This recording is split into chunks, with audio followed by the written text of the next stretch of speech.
Hello everyone! In this lesson we will learn how to create a photo gallery. Without further ado, let's jump right into the action. Alright, so here is the home page of my public-facing WordPress site, and if I use my navigation menu to navigate to my photo gallery page, we can see that currently this page only consists of a bit of dummy or filler content. So our goal for this lesson is to replace this with real photo gallery content. So if I want to make changes to this page, I can just look up here in the top bar and use this Edit Page button.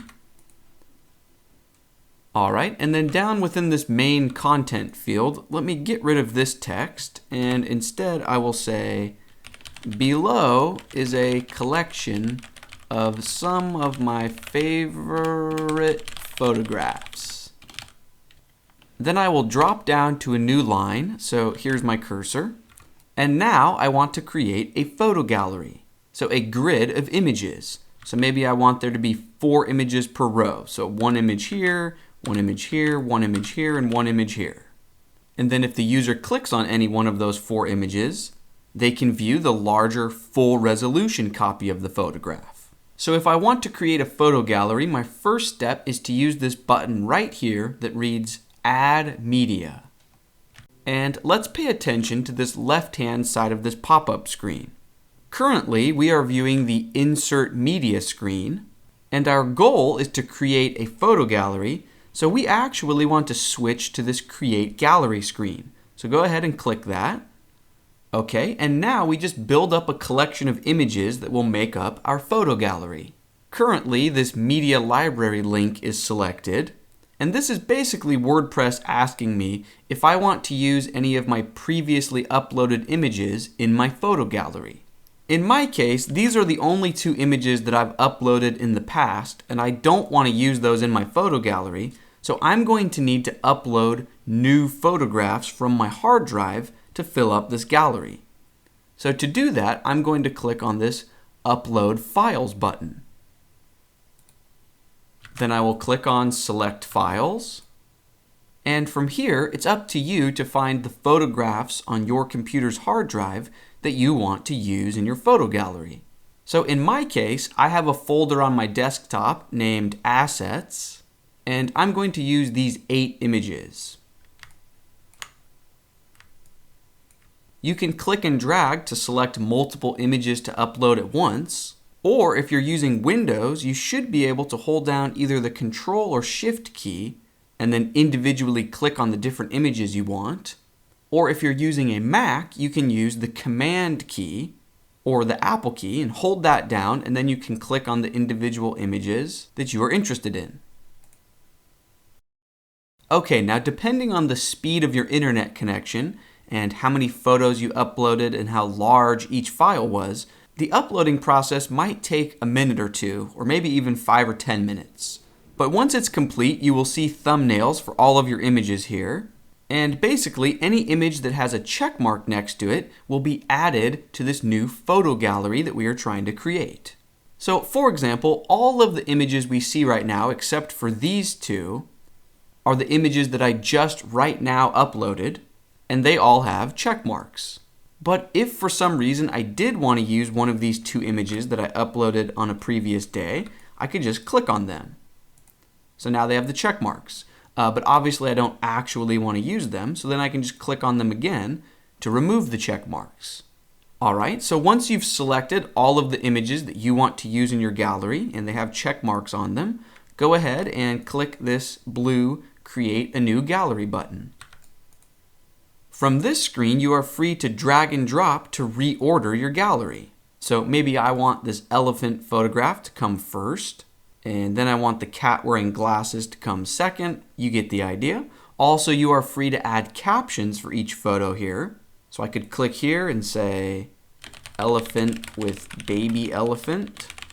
Maybe I don't need a caption for this cat photograph, but maybe for this cupcake photo, I want to say, cupcakes. You get the idea. Now I do want to bring your attention to this right-hand column. So the first option we see here is Link To, and this is what controls what will happen when a visitor of our website clicks on one of these thumbnail images. So if I click this, I'm going to select Media File. So that way, when a visitor clicks on one of the thumbnails, it will take them directly to the full large resolution original copy of the photograph. The next option is Columns. You are free to choose however many photos you want to be per row. I think it would look good if there were 4 photographs per row, so I choose 4. I'm not sure why you would want to randomize the order, but you're free to check that if you want to. I will leave it unchecked so that the order that I created will stay intact. And then the last option, Size, controls the size of the image before the user clicks on one of the images. You're free to change this and experiment with it, but I would say that 9 times out of 10, thumbnail is probably the best bet. Okay, I'm happy with those options, so I will click this bottom right Insert Gallery button. Here we can see our new photo gallery, and why don't we go ahead and update this page using this blue update button, and then see what it looks like on the public front end of our website.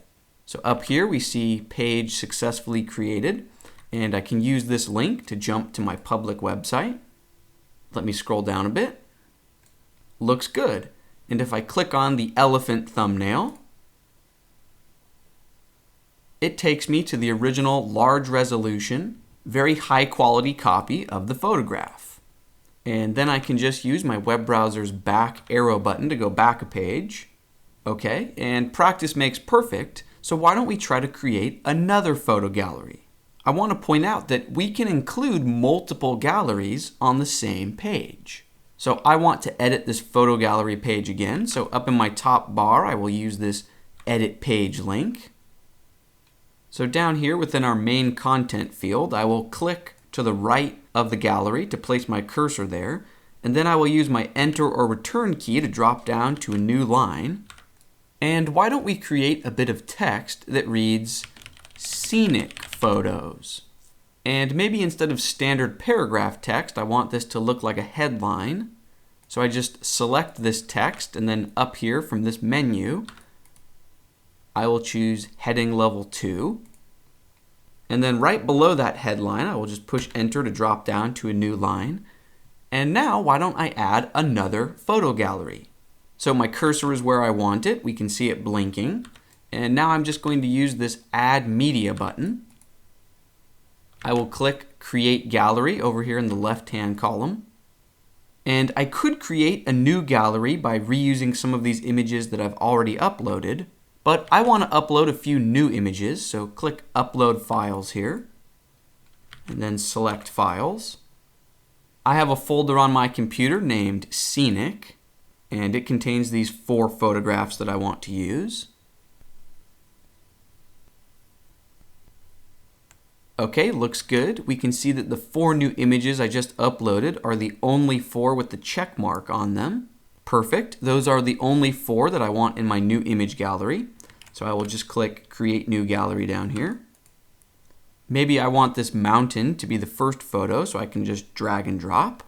Over on this right-hand column, I'll change this to Media File, and I want 4 per row, so I will change columns to 4, a 4-column grid. And now I can just click Insert Gallery. And there we have it. Now, before I save this page, I do want to point out that it's not like you can only add photo galleries to a page that has a title of photo gallery. You can add a photo gallery to any page and any post. Okay, so feel free to use this technique wherever you see fit on your website. Having said that, I will click the blue Update button. Okay, here we see page successfully updated. I will use this link to preview things. Let me scroll down a bit. Perfect. So here's our first photo gallery. Here's our new headline. And here's the second photo gallery. And if I click on one of these thumbnails, so let me click on this one, it takes me to the original full resolution copy of the photograph. Now you'll notice that I need to use my web browser's back button to navigate back to the website if I want to click on a different photograph. So again, I would have to click the back button. And maybe I want to view this 4th photograph. Cool. And then I would have to click the back button again. So we can see that that is not ideal. In a perfect world, our visitors would not have to keep clicking the back button on their browser. In a perfect world, maybe when a visitor clicks one of these thumbnails, it would open a larger copy of the image that maybe takes up this portion of the screen, and then the outer edges of the screen would maybe be a slightly transparent black background, and maybe there would be a small X button right about here. You get the idea. And the user could maybe click forward and back arrows to switch between different photographs. That kind of a layout and behavior is often referred to as a lightbox or a modal. Or sometimes it's even referred to as a pop-up photo gallery or a pop-up slideshow or pop-up carousel. But most of the time we will hear that referred to as either a lightbox or a modal. Anyways, long story short, the point that I'm trying to make is that that behavior would be much better than what we currently have. Because visitors of our website should not have to use the back button in their browser to switch between the different full resolution copies of the photos. It's just not a user-friendly experience. So in our next lesson, we will learn how to customize WordPress to use a lightbox or a modal or a pop-up type of when visitors click on one of our thumbnails. To pique your interest maybe a little bit more, in other words, our next lesson will be our first exposure to something called a plugin. So in our next lesson, we will answer the question, what in the world is a plugin? And we will leverage the power of plugins to create the exact photo gallery experience that we want. It should be a lot of fun. Let's keep things rolling, and I will see you in the next lesson.